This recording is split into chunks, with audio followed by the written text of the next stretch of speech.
এগিয়ে যেতে চাই। পরবর্তী বক্তা মোহাম্মদ আবুল হাসান, 233 সিলেট 5।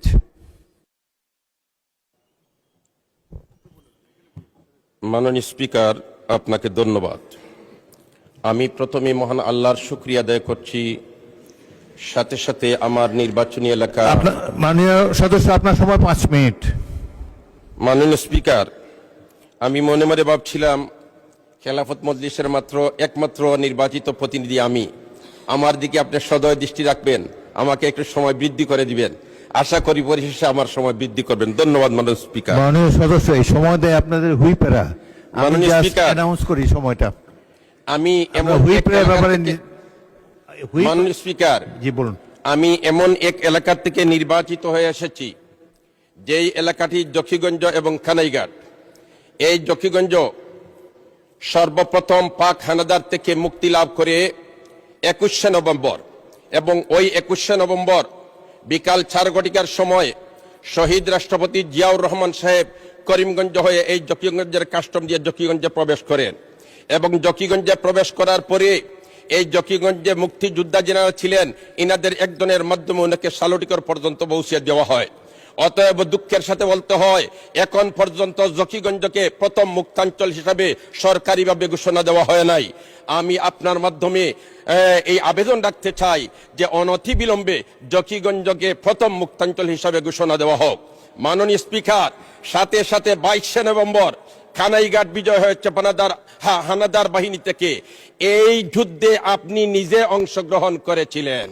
আপনি কিন্তু কানাইঘাটের দিকে ভারত থেকে ঢুকে আপনি আটগাম আসছেন, তারপরে সালুটিকর হয়ে আপনি হরিপুর গেছেন।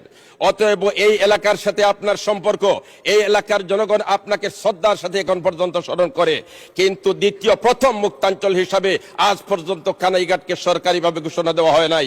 অতএব আমি আশা রাখবো জকিগঞ্জকে প্রথম মুক্তাঞ্চল এবং কানাইঘাটকে দ্বিতীয় মুক্তাঞ্চল হিসাবে ঘোষণা সরকারিভাবে দেওয়া হোক। মাননীয় স্পিকার, আমি একজন আলিম মুফতি। আমাদের রাজনীতির ইতিহাস সবচেয়ে প্রাচীন, আলেমদের রাজনৈতিক ঐতিহ্য 1000 বছরেরও বেশি পুরানো। স্বাধীন বাংলার 500 বছর মুসলমানদের সরকার এদেশে কোরআন সুন্নাহর আলোকে রাষ্ট্র পরিচালনা করেছেন। 1203 সালের 5ই রমজান বৃহস্পতিবার বাংলায় মুসলমানের স্বাধীন রাষ্ট্র কায়েম হয়। 1757 সালের 23শে জুন পর্যন্ত এই দেশে মুসলমান শাসক মুফতি আলেমদের নেতৃত্বে যত্ন ও ভালোবাসায় উন্নত সমৃদ্ধ হয়। মাননীয় স্পিকার, ব্রিটিশ উপনিবেশ কায়েমের পর সর্বপ্রথম আলেমদের নেতা মৌলানা শাহ আব্দুল আজিজ মুহাদ্দিসে দেহলভী রহমতুল্লাহি তাআলা আলাইহি ইংরেজের বিরুদ্ধে প্রথম বিদ্রোহ ঘোষণা করে ফতোয়া প্রদান করেন। ভারতবর্ষের আজাদী শব্দটি সর্বপ্রথম তার মুখে উচ্চারিত হয়। আমরা বাংলাদেশ আলেম সমাজ তারই উত্তরসূরি। মাননীয় স্পিকার, আজকে আমি অত্যন্ত শ্রদ্ধার সাথে স্মরণ করতে হচ্ছে 13 সালের 5ই মের শাপলা চত্বরের শহীদদেরকে। আমি শ্রদ্ধার সাথে স্মরণ করি 91তে এই দেশ স্বাধীন করতে যারা রক্ত দিয়েছে, শাহাদত বরণ করেছে, তাদেরকে শ্রদ্ধার সাথে স্মরণ করি। সাথে সাথে 90-এর এই আন্দোলনে যারা অংশগ্রহণ করেছেন, বিশেষ করে 24শে জুলাইয়ের আন্দোলনে যারা শাহাদত বরণ করেছেন, আমরা তাদেরকে শ্রদ্ধার সাথে স্মরণ করি, এবং যারা পুঙ্গত্ব বরণ করেছেন আমি তাদের জন্য দোয়া করি আল্লাহ রাব্বুল আলামিন তাদেরকে সুস্থতা দান করুক। মাননীয় স্পিকার, আমি শ্রদ্ধার সাথে স্মরণ করি এই সংসদের মাননীয় সদস্য ছিলেন আমার নানা সদ্য হযরত মাওলানা উবাইদুল হক উজিরপুরী, যিনি ছিলেন একমাত্র ইসলামী ঐক্যজোটের বাংলাদেশের প্রতিনিধি। ঠিক তেমনিভাবে আমি খেলাফত মজলিসের একমাত্র বাংলাদেশের প্রতিনিধি। মাননীয় স্পিকার, আমি শ্রদ্ধার সাথে স্মরণ করি এই হেফাজতের আন্দোলনের নেতৃত্ব দানকারী শাইখুল ইসলাম আল্লামা আহমদ শফি রহমতুল্লাহ আলাইহিকে। আমি শ্রদ্ধার সাথে স্মরণ করি মজলুম আলিমে দ্বীন হযরত মাওলানা জুনায়েদ বাবুনগরী রহমতুল্লাহ আলাইহি সহ এই দেশের জন্য, এই মিল্লতের জন্য, এই সমাজের জন্য যারা আত্মত্যাগ করেছেন, আমি তাদেরকে শ্রদ্ধার সাথে স্মরণ করি। মাননীয় স্পিকার, আমার নির্বাচনী এলাকার জকিগঞ্জ কানাইঘাট। আমি এই জকিগঞ্জ কানাইঘাটের একজন প্রতিনিধি। আমার জকিগঞ্জ কানাইঘাট সর্বক্ষেত্রে অবহেলিত। জেলা সদর থেকে জকিগঞ্জের দূরত্ব প্রায় 100 কিলোমিটার, 90 কিলোমিটারের ঊর্ধ্বে। এমত অবস্থায় যোগাযোগ ব্যবস্থা আছে একটা, আর আরেকটা যোগাযোগ ব্যবস্থা আছে সংক্ষেপে বাইপাস রোড, যেটা শেওলা জকিগঞ্জ রোড। মাত্র 22 কিলোমিটার রাস্তা। যদি 22 কিলোমিটার রাস্তা হয়ে যায় তাহলে সদরের সাথে যোগাযোগ আমাদের সহজ হয়ে যায়। কিন্তু আজ প্রায় 11 বছর যাবত এই শেওলা জকিগঞ্জ রাস্তা যোগাযোগের বিলকুল অনুপযোগী, গাড়ি চলার কোনো শক্তি নেই, কোনো সুযোগ নেই। মাননীয় স্পিকার, যদি এই রাস্তাকে মেরামত করা হয় তাহলে শুধুমাত্র মানুষের সুবিধা হবে এরকম না, ইন্ডিয়া থেকে কাস্টমের মাধ্যমে যে সমস্ত মাল আসে এইগুলা কিন্তু এই রোড দিয়ে সহজে শহর পর্যন্ত পৌঁছতে পারে। এই রাস্তা ভাঙ্গা থাকার কারণে এই সমস্ত সুযোগ থেকে আমরা বঞ্চিত আছি।